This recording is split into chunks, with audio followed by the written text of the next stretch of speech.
সুপ্রিয় দর্শক, আসসালামু আলাইকুম। সবাইকে স্বাগতম জানাচ্ছি আজকের গুরুত্বপূর্ণ সংবাদে। প্রথমেই জানিয়ে দিচ্ছি সংবাদ শিরোনাম। ভারত পাকিস্তান উত্তেজনায় নতুন অস্ত্র ড্রোন যেভাবে বদলে দিচ্ছে সামরিক কৌশল। শুনছিলেন সংবাদ শিরোনাম, এখন বিস্তারিত। তার আগে ছোট্ট একটি আবেদন, যদি আপনি ন্যায় ও মানবতার পক্ষে থাকেন লাইক দিন। এশিয়াতে শান্তি দেখতে চাইলে কমেন্টসে লিখে জানান ভারত পাকিস্তানের মধ্যে শান্তি চাই। আর সাবস্ক্রাইব করুন আমাদের চ্যানেলটি, কারণ আমরা বলি সেই কথা যা অনেক মিডিয়া আড়াল করে। এখন চলুন বিস্তারিত দেখা যাক। 1 বছর আগে পাকিস্তানের কিছু স্থাপনায় হামলা চালায় ভারতীয় সামরিক বাহিনী। ভারতের দাবি অনুযায়ী যেগুলো ছিল সন্ত্রাসবাদীদের শিবির।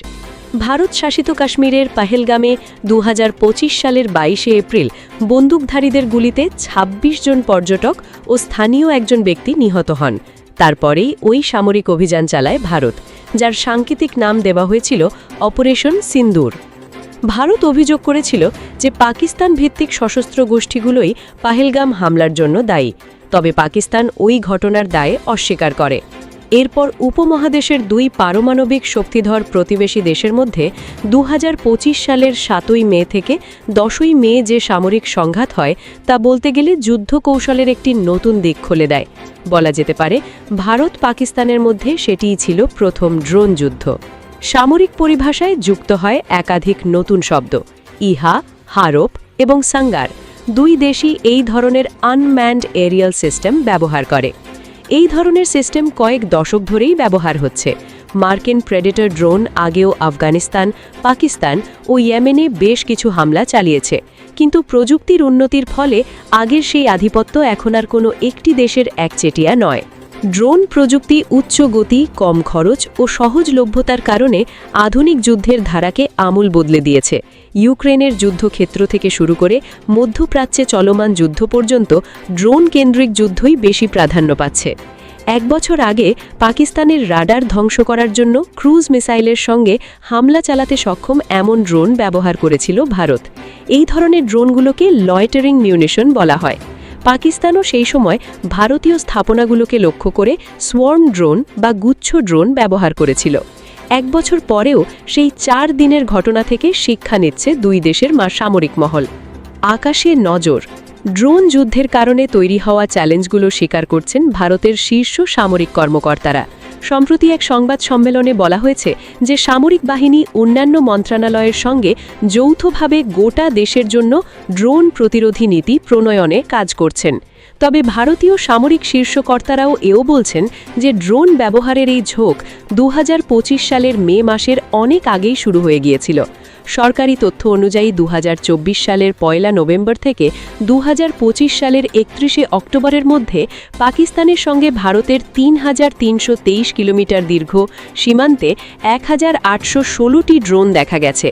ভারতের সীমান্ত রক্ষা বাহিনী বিএসএফের মতে পাকিস্তান থেকে ভারতে মাদক, অস্ত্র ও গোলাবারুদ সরবরাহ করার জন্য ড্রোন ব্যবহার করা হচ্ছিল। পাকিস্তানের তৎকালীন প্রধানমন্ত্রী শাহবাজ শরীফের প্রতিরক্ষা উপদেষ্টাও 2023 সালে বলেছিলেন যে সীমান্তবর্তী অঞ্চলে ড্রোন দিয়ে পাচারকারীরা হেরোইন পাঠাচ্ছে। জম্মুতে 2021 সালের জুনে ভারতীয় বিমান বাহিনীর একটি ঘাঁটিতে 2টি বিস্ফোরণ হয়। পুলিশ পরে জানায় যে ওই হামলায় ড্রোন ব্যবহার করা হয়েছিল। পুলিশ এও জানিয়েছিল যে ওই হামলার লক্ষ্য ছিল বিমান বাহিনীর বিমানগুলো, তবে কোনো রকম ক্ষয়ক্ষতি খবর পাওয়া যায়নি ওই সময়। এই ঘটনার পর থেকে সামরিক স্থাপনাগুলোর চারপাশের সীমান্ত ও বিমান প্রতিরোধ ব্যবস্থা আরও জোরদার করা হয়। ইসলামাবাদে নিরাপত্তা বিশেষজ্ঞ সৈয়দ মোহাম্মদ আলী বলেছেন যে সাম্প্রতিক সময়ে ভারত ও তালেবানের ড্রোনের কারণে পাকিস্তানকে চ্যালেঞ্জের সম্মুখীন হতে হয়েছে। 2025 সাল পর্যন্ত গোয়েন্দা তথ্য সংগ্রহ করা এবং হামলা চালানোর জন্য গুরুত্বপূর্ণ ভূমিকা ছিল ড্রোনের। গত কয়েক বছর ধরে সংঘাতের কারণে চীন ও পাকিস্তানের সঙ্গে সীমান্ত রক্ষা করা ও আকাশ সীমা সুরক্ষিত করায় জোর দিয়েছে ভারত। তেমনি 2024 সাল থেকে পাকিস্তানও ভারত, আফগানিস্তান ও ইরানের সঙ্গে সংঘর্ষে জড়িয়েছে। এই জন্যই ভারত ও পাকিস্তান নিজেদের সামরিক ক্ষমতা বাড়াচ্ছে। এর মধ্যে অস্ত্রসহ ড্রোন যেমন আছে, তেমনি বিনা অস্ত্র ড্রোনও আছে। নতুন চ্যালেঞ্জ, নয়া প্রতিরক্ষা ব্যবস্থা। ভারতীয় বিমান বাহিনীর director general air operations air marshal A K. Bharti সম্প্রতি জানিয়েছেন যে কিভাবে পাকিস্তানের অনবরত ড্রোন অভিযান ভারতকে বাধ্য করেছিল পাল্টা অভিযান চালাতে। ভারতীয় প্রতিরক্ষা মন্ত্রণালয়ের একজন ঊর্ধ্বতন কর্মকর্তা বলেন, আগে আমরা শত্রুপক্ষের যুদ্ধবিমান, হেলিকপ্টার বা মিসাইলের দিকে নজর রাখতাম। পাশাপাশি এখন আমাদের সব আকার আকৃতির এবং বিভিন্ন উচ্চতায় থাকা ড্রোনেরও নজর রাখতে হচ্ছে। আর এর প্রভাব শুধু সংঘাতে সীমাবদ্ধ নয়। সন্ত্রাসবাদীদের বিরুদ্ধে সাম্প্রতিক অভিযানে থাকা একজন পাকিস্তানি সামরিক কর্মকর্তা জানিয়েছেন যে ড্রোন ভিত্তিক অভিযানগুলো বেশি কার্যকর, কারণ ড্রোন হামলায় পারিপার্শ্বিক ক্ষয়ক্ষতি অনেক কম হয়। প্রতিরক্ষা গবেষণা ও উন্নয়ন সংস্থা বা ডিআরডিওর প্রাক্তন চেয়ারম্যান ডক্টর জি সতীশ রেড্ডি জানান যে ভারত কিভাবে তাদের সমন্বিত ব্যবস্থা kinetic interceptor, electronic warfare jammer এবং লেগেসি নামের আকাশ প্রতিরক্ষা কানন মোতায়েন করে সফলভাবে বড় হামলা প্রতিহত করেছে। যদিও তাদের মতে খরচ একটি বড় উদ্বেগের বিষয়। ভারতের প্রতিরক্ষা মন্ত্রণালয়ের একজন কর্মকর্তা বলেন, শত্রুর ছোড়া সস্তা ড্রোন ধ্বংস করার জন্য দামি মিসাইল ব্যবহার করা যায় না, তাই খরচের কথা মাথায় রেখেই সমাধান খুঁজতে হয়। তবে এয়ার মার্শাল এ.কে. ভারতী যুদ্ধক্ষেত্রে শুধু স্বল্প মূল্যে ড্রোনের প্রভাবকে অতিরিক্ত গুরুত্ব দেওয়ার বিষয়ে সতর্ক করেছেন। তিনি বলেন, আমাদের বিপুল সংখ্যক ড্রোন প্রয়োজন। স্বল্প মূল্যে ড্রোন বড়জোর শত্রুকে ক্রমাগত হয়রানি করতে পারে, কিছু লক্ষ্যবস্তুতে আঘাত হানতে পারে, কিন্তু যদি চূড়ান্ত সফলতার জন্য সেগুলোতে লক্ষ্যবস্তু পুরোপুরি ধ্বংস করার ক্ষমতা থাকতে হবে। ব্রহ্মোস মিসাইলের মতো অত্যাধুনিক অস্ত্রের দ্বারাই তা সম্ভব বলে তিনি মনে করেন। তিনি আরও বলেন, এজন্যই ড্রোনের সঙ্গে এই ধরনের উন্নত প্রযুক্তিরও প্রয়োজন। পাকিস্তানও বলছে যে তারাও সংঘর্ষের সময় ড্রোনের বড়সড় হামলা নিষ্ক্রিয় করেছে। ইসলামাবাদের ভিত্তি নিরাপত্তা বিশেষজ্ঞ সৈয়দ মোহাম্মদ আলী বলেছেন যে পাকিস্তান ড্রোনের বিরুদ্ধে অস্ত্র দিয়ে রোখা যায় এমন কাইনেটিক পদ্ধতি যেমন ব্যবহার করেছে, তেমনি প্রযুক্তি দিয়ে আটকানো যায় অর্থাৎ নন কাইনেটিক প্রতিরোধী ব্যবস্থাও গড়ে তুলেছে। তার কথায় ভারতের ব্যবহৃত ইসরায়েল নির্মিত হেরন ড্রোনের বিরুদ্ধে কার্যকরভাবে এসব পদ্ধতি ব্যবহার করা হয়েছে। পাকিস্তানি সামরিক কর্মকর্তারাও জানিয়েছেন যে পাকিস্তানের অভ্যন্তরে সন্ত্রাসবাদীদের বিরুদ্ধে অভিযানে প্রচলিত বিমান হামলার পরিবর্তে ড্রোন ভিত্তিক অভিযান ক্রমশ প্রাধান্য পাচ্ছে। কিন্তু ড্রোনের বিরুদ্ধে আকাশ প্রতিরোধের এই বৃহত্তর চ্যালেঞ্জ শুধুমাত্র দক্ষিণ এশিয়ার মধ্যে সীমাবদ্ধ নয়। ইন্টারন্যাশনাল ইনস্টিটিউট ফর স্ট্র্যাটেজিক স্টাডিজের একটি বিশ্লেষণে দেখা গেছে যে 2026 সালের ফেব্রুয়ারি থেকে মার্চের মধ্যে ইরান তার প্রতিবেশী দেশগুলোর ওপরে 4000-এরও বেশি মিসাইল ও ড্রোন নিক্ষেপ করেছে। যদিও খুব কম সংখ্যকই তাদের লক্ষ্যে আঘাত হেনেছে, এই হামলাগুলো বিশ্বের জ্বালানি ও আর্থিক বাজারে উল্লেখযোগ্য অস্থিরতা সৃষ্টি করেছে। বিশ্লেষণটিতে এটিও বলা হয়েছে যে যদিও গালফ কোঅপারেশন কাউন্সিল সদস্য রাষ্ট্রগুলি ইরানের ছোড়া মিসাইলের বড় অংশই প্রতিহত করতে পেরেছে, তা সত্ত্বেও কিছু গুরুত্বপূর্ণ স্থাপনায় ইরান যে হামলা চালাতে সক্ষম হলো, তাতে প্রমাণ হলো যে তাদের আকাশ ও মিসাইল প্রতিরক্ষা কাঠামোর কিছু সীমাবদ্ধতা আছে। ভারত বলছে যে তারা তাদের সীমান্তের গুরুত্বপূর্ণ স্থানগুলোতে একটি বহুস্তরীয় আকাশ প্রতিরক্ষা ব্যবস্থায় বিনিয়োগ করে এই ধরনের ঘাটতি পূরণ করার চেষ্টা করেছে। সামরিক শক্তি বৃদ্ধি। স্টকহোম ইন্টারন্যাশনাল পিস রিসার্চ ইনস্টিটিউটের তথ্য অনুযায়ী 2025 সালে সামরিক ব্যয়ের দিক থেকে ভারত বিশ্বের পঞ্চম স্থানে ছিল। ওই বছর তারা প্রায় $9,210 কোটি ব্যয় করে এই খাতে। তুলনামূলকভাবে পাকিস্তান এই সময় ব্যয় করেছিল প্রায় $1,190 কোটি। ভারতীয় সশস্ত্র বাহিনীতে ইসরায়েল নির্মিত একাধিক সামরিক প্রযুক্তি ব্যবহৃত হচ্ছে। ইন্টারন্যাশনাল ইনস্টিটিউট ফর স্ট্র্যাটেজিক স্টাডিজের তথ্য অনুযায়ী সেনাবাহিনী, নৌবাহিনী ও বিমান বাহিনীতে প্রধানত নজরদারির জন্য হেরন ও সার্চার MK-1-2 ড্রোন ব্যবহার করা হয়। এই দুটি মাঝারি উচ্চতায় দীর্ঘ সময় ধরে উড়তে সক্ষম। মূলত নজরদারির জন্যই এগুলো ব্যবহার করা হয়। সার্চার ছিল ভারতের প্রথম ড্রোন, যা 1999 সালে কেনা হয়েছিল।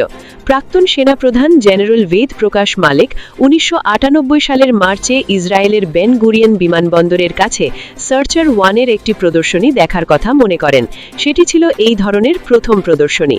যদিও দাবি করা হয় যে মিশনের ওপর নির্ভর করে হেরন 35,000 ফুট উচ্চতায় 45 ঘন্টা পর্যন্ত আকাশে থাকতে পারে, সার্চারের ক্ষমতা তার থেকে তুলনামূলকভাবে কম।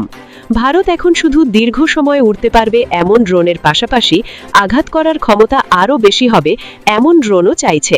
জানা গেছে যে যুক্তরাষ্ট্রের সঙ্গে ভারত $3,500 কোটি একটি চুক্তি করেছে, যার অধীনে 31টি MQ-9B high altitude long endurance বা হেল অর্থাৎ অতি উচ্চতায় দীর্ঘ সময় ধরে উড়তে পারবে এমন ড্রোন কিনবে। এগুলোর মধ্যে নৌবাহিনীর জন্য 15টি এবং স্থলসেনা ও বিমান বাহিনীর জন্য 8টি করে ড্রোন থাকবে। এই ড্রোনগুলো 2029 সাল থেকে 2030 সালের মধ্যে সরবরাহ করা হবে বলে আশা করা যায়। নৌবাহিনীর বিমান শাখার অবসরপ্রাপ্ত রিয়ার অ্যাডমিরাল PG ফিলিপোস MQ-9B ড্রোনগুলোকে একটি অত্যন্ত শক্তিশালী প্ল্যাটফর্ম হিসেবে বর্ণনা করেছেন। তিনি উল্লেখ করেন যে নৌবাহিনী ইতোমধ্যেই এর একটি ভার্সন সমুদ্র উপকূলে ব্যবহার করছে লিজ নিয়ে।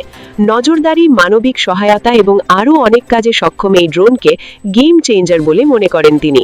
তবে হামলা চালানোর ড্রোন, যাকে লয়টারিং মিউনিশন বা কামিকাজি ড্রোন বলা হয়, যেগুলোকে বিস্ফোরক থাকে এবং লক্ষ্যবস্তুতে আঘাত করার পরে ফেটে যায়, সেরকম ড্রোনের জন্য ভারত এখনও মূলত আমদানির ওপরেই নির্ভরশীল। IISS এর তথ্য অনুযায়ী ভারত যে প্রধান প্রযুক্তি ব্যবহার করে তার মধ্যে আছে ইসরায়েলি হারোপ, মিনি হারপি ও স্কাই স্ট্রাইকার, যা বেঙ্গালুরু ভিত্তিক আলফা ডিজাইন টেকনোলজিজের সঙ্গে যৌথভাবে নির্মিত।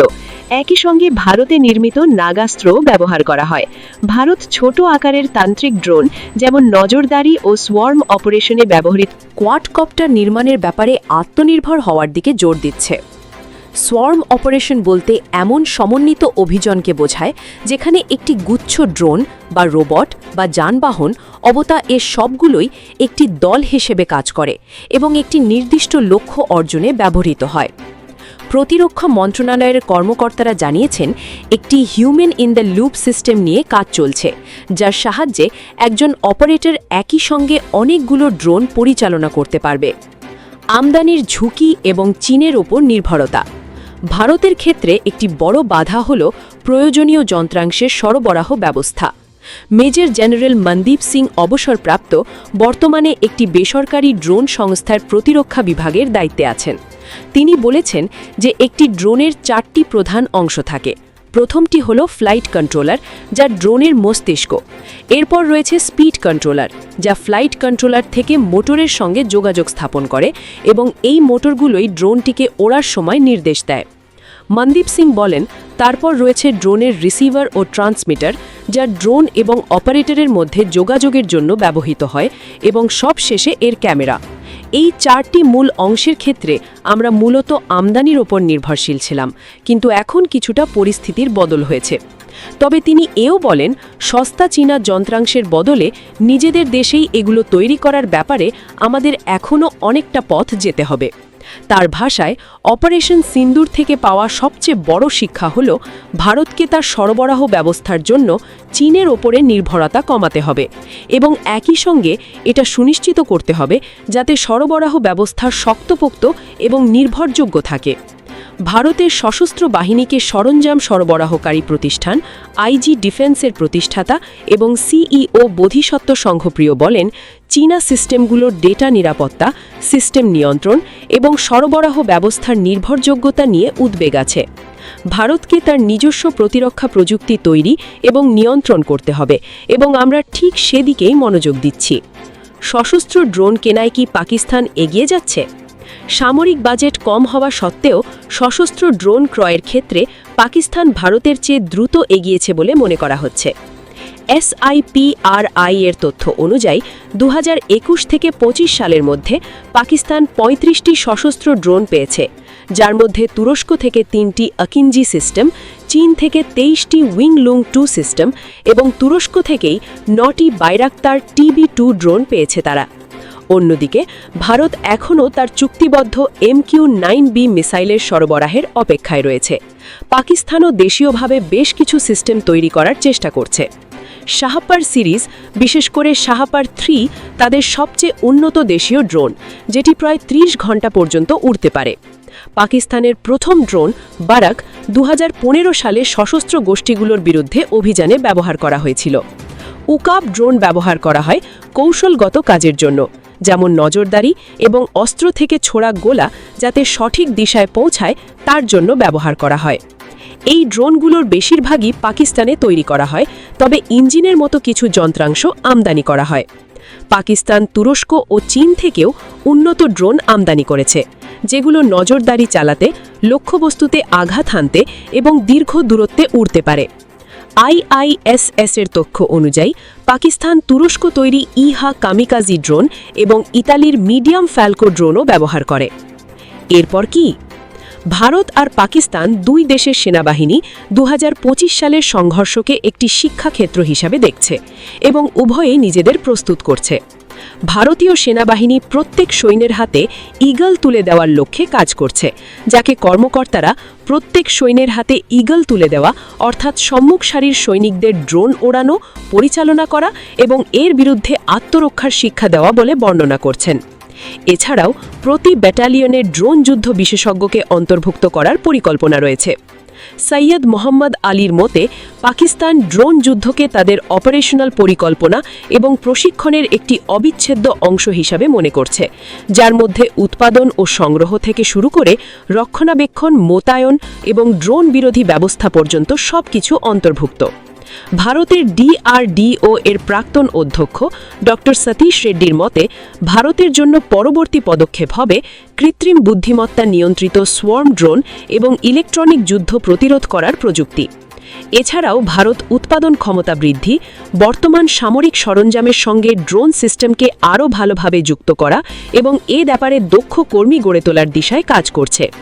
তবে বিশ্লেষকরা সাবধান করছেন যে ড্রোনকে কৌশলগত ক্ষমতার ভারসাম্য পুরোপুরি বদলে দেওয়ার মতো ক্ষমতা রাখে এমন একটি উপকরণ হিসেবে দেখা উচিত নয়। SIPRI এর আর্মস ট্রান্সফার প্রোগ্রামের পরিচালক এবং সিনিয়র গবেষক ম্যাথিউ জর্জ বলেন, নজরদারির জন্য ব্যবহার করা ড্রোন মানুষের কাজকে আরও সহজ করে। তিনি আরও বলেন, তবে আমি মনে করি না ড্রোন ব্যবহার করার শান্তি বজায় রাখার ক্ষেত্রে কোনো বাধা হয়ে উঠবে যদি দুই পক্ষের রাজনৈতিক নেতৃত্ব এই প্রচেষ্টা চালান।